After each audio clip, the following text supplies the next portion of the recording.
We're back again with Harley Gee from Shimano. If you have not had the chance to check out our previous fireside chat, then make sure you have a look down below and check out that video.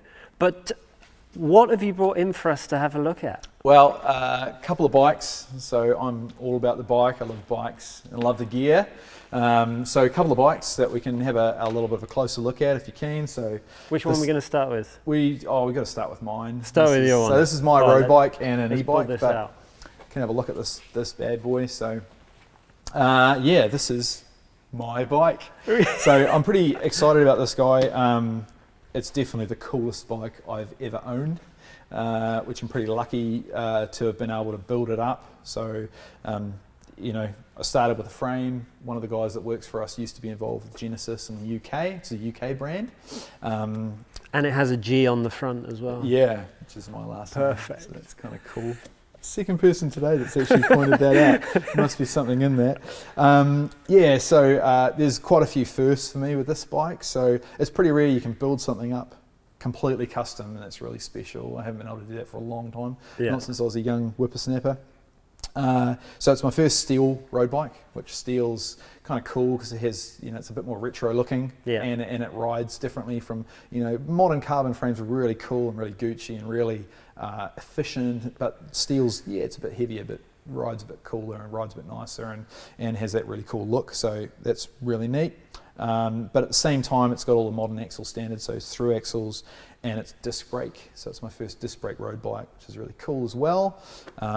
It's my first Di2 bike as well. So so you spec'd it out with full race Di2 power meter? No, I don't need to know how slow I'm going. So nah, she's really cool, and you know, full Durace, everything. So top notch. These are the Clincher C40 full carbon rims with the disc brake, full Di2. So yeah, electric gearing, which is a first for me, and I'm loving it. You never go back. Nah, it's so good. And First yeah, time just every time. right down to everything. So Vibe carbon seat post, which has the, you know, the mount for the internal battery. Turnix carbon railed saddle, which is like little things, cool things like integrated mount, which I managed to get a GoPro mount for a light. So that's really nice and right. So the saddle has a so there's an accessory mount underneath it. There's an accessory mount underneath it, so you can fit like a fender to it. A really little cool little fender, and it's just, you know, it doesn't look like it was just chucked on or bolted on.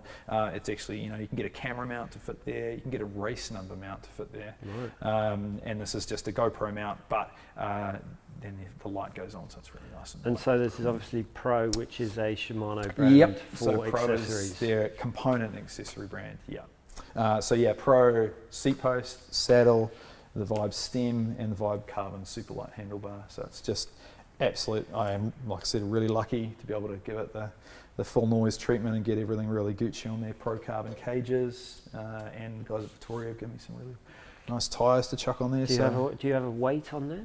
I think it's just over. It's not the lightest bike in the world. It's about 7.2 kg. But like I said, steel. I'm not going for the absolute lightest bike in the world, which is good because I'm not light either. But so no, really psyched on that. She's it looks like a really nice colour, and I like the way you've got it almost in a Shimano blue as well. Yeah. Was that intentional? No, this is the only colour it came in, but it is nice. Yeah, it's nice. No, beautiful bike. Chris King headset in there as well. So and a slam stem. Yeah, mate. No, and it's cut off, so there's no lifting that bad boy, mate. Looks good. Yeah, looks really good. So no, that's my baby. Right. The guys at work are sick of hearing about it. Do you often bring it out and brag? Oh yeah, just in the office today, just sitting there. It's waiting. Beautiful. It's pretty. It's awesome. Just, isn't it so good looking? Awesome. Anyway, so that's your bike. Now is this bike. Your bike too? No, so that is one of Work's bikes. So actually, hold on before we go. Now this is one for the experts of you. Is crank positioning for photos. So we were having this discussion before we came on camera of what is the best position for your crank in a picture. So obviously big chain ring.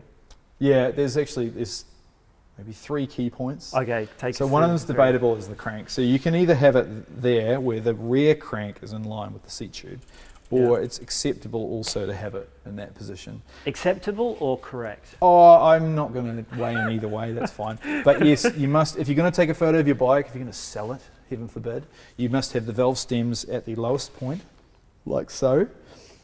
You must have it in the big chainring, the big dog, and the 11 at the back. And that generally is the most aesthetically pleasing way to picture your bicycle. So if you're ever wondering, from a man in the know, this is how to picture your bike.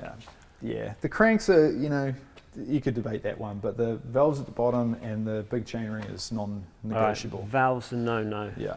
Valves are no-no. And also the labelling right next to the valve, that's a must as well. Tyres in the right place when you put them on. Top tip there. All right. Yeah. So on to the next one. So now that's a little bit heavier. Yeah, she's definitely a bit different. So take us through what's well, as this before is Shimano. we were chatting, we were talking about e-bikes in general and how it's a big sort of growth category, I suppose. So for us, a big challenge with e-bikes is that it's a huge new category, and bike shops are used to dealing with this type of thing, like a lot, you know, regular bikes. Whereas there's a whole bunch of new technology within e-bikes that's completely new and foreign to a lot of bike stores and consumers as well, and they present a whole bunch of new challenges. So in order to help educate stores, we've got a bunch of these bikes that we use, and we help train, and then we can test ride ourselves to learn about you know, how they work, the challenges that we have in the market, and what people need to know about them and what stores need to know about them. So what you're looking at here is an e-mountain bike. So it's got E8000, which is the level of drive unit on it. So it's the top level, the most powerful and most compact drive unit that Shimano makes. It's got a down tube mounted battery, so there's your battery, your drive unit down here, and there's a little speed sensor at the back here. So there's a whole bunch of specific product that Shimano makes to you know, for that e-bike system. And the goal with this whole thing is to make it feel as much like a regular mountain bike as possible. So when you're riding it, you're not even thinking about the fact that you've got this power assist. You know, it's just the harder you pedal, the more assistance you get. Yeah. And that's all there is to it. So it's not like a motorbike where you there's no put your throttle. finger down and go. There's no throttle. You've still got to pedal it. Yeah. So you know, you turn the bike on. The screen here gives you a whole bunch of handy displays as far as what you know, what speed you're going, the different levels of power assist. So at the moment there's off, no power assist. So if you're just cruising downhill or whatever, you can leave it on off. Then you can put it into eco, which is your most economical mode, and will get you the furthest. Then you can go to trail, which gives you more assistance, and then boost. So if you're absolutely stuffed or you're going up a really, really steep climb, you can chuck it in boost, and the amount of assistance you get's, you know, higher, obviously. Well, I'm pretty sure they use that when they come past me on the cycleway. Yeah. Hopefully they're not in eco mode flying by. Yeah, but it's, I mean, they're really, for a lot of non-cyclists, these aren't, you know, a lot of people sort of see these as cheating, but the only people that think that generally are the ones that haven't ridden them. You've got to try one out. The fact that they can get non-cyclists riding and they just really are so much fun. I went and got some beers down the road on this before, and you feel like a schoolboy having fun on a bike again. It's wicked. They're really, really good fun. So this is the top of the range, the highest power. So there are different levels again. Yep. So calling this the Durace at the top of the level. It's the XTR. It's more about the features. Yes, there's differences in price and power, but it's I suppose I'd more look at it on what the end user is, or what the focus of that product is. Yeah. So it's very I suppose techie sounding, but there's E5000, which is your entry level group set, and that would be what e-bike system, and that's what you'd find on a general all around commuter bike or comfort bike or cruiser. Right. And then E6100 is the next step above that, and that's really a very, very utilitarian, do anything. Once again, if you're a little bit more of a serious commuter, doing some more mileage and you need a bit more power, or you're doing some light off-road riding, that's a good one to go for. And then E7000 is really a slightly toned down version of what you see here, and it's not quite as powerful. And then E8000 is like the most grunty, most capable, do anything, but also focused on a mountain bike system. So. I think we probably need to bring in Harley when we talk about mountain bikes and things like that, because being You're a roadie, roadies. It's just a whole new, a whole new genre of cycling. Well, mountain bikes are huge in themselves. Yeah. And then, you know, like I said, with e-mountain bikes, that's the reason we've got this bike in the office, is so that we've got about, I think we've got 4 of them. We've got one for each of those group sets. Yeah. So we and the stores around New Zealand need to learn heaps when it comes to these things, because it's just there's so much to learn. They're really very, very different when it comes to, you know, the wiring. So inside here you've got these little DO2 wires. So over here you've got your mode selector that then tells you and displays what mode you're in, whether you're in that eco, off, or trail, or boost. Yeah. Then you've got wires that run internally down here into the drive unit.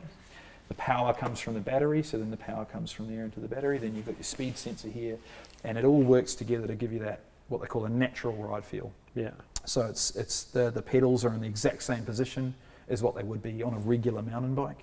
It feels normal, but the system is fairly complex in order to give you that experience. You know, so when you go riding, it's just like riding a normal bike. And what sort of distance can you get out of something like this if you put it into, you know, standard mode, not your fastest? Longer than I could go riding. Right. On a normal bike, yeah. So you get a good few hours out of it. Oh, well and truly, yeah. You can ride for 100k, you know, like long way, yeah. Oh, sounds good. Yeah, it is. It sounds a lot easier than pedaling yourself. I was saying to you before, like I went out riding last weekend, Sunday morning, and the guys at my work, there's a couple of ex-racers and some guys that are a lot younger than me. Yeah. And I took, it wasn't this one, it was another e-mountain bike out. And I could keep up with these guys, and it was so much fun. And I could, you know, I'm so used to go riding with guys like that, where you get to the trail here, to the end of the trail, and you're just dead. Yeah. And you pull up after they've waited for a couple of minutes, and then as soon as you turn up, they're like, all right, we're off now. And then you just, whoa, give me a minute. But with this, it's completely changed that experience. And so as long as you've got the skills, as long as you've got the sort of bike handling, there's no problem with having the But it's not for everybody, you know, and that's fine. But where there's a need, and this can fill that gap, it's great. Yeah. Right. It's good fun. It's fun. Well, I'm excited to actually have a go on one of these, because I've only ridden an electric bike once before. So hopefully I can get out on one of these and give it a go. You can borrow this one if you want to. Thank you. No worries, mate. So thank you very much. Thank you for bringing in these bikes. No worries. Thank everybody for watching. A big thank you to Giltrap Skoda here in Newmarket for giving us this beautiful showroom to film in. So thank you to Shimano for providing this. No worries. And thanks for having me. we will see you on the ride.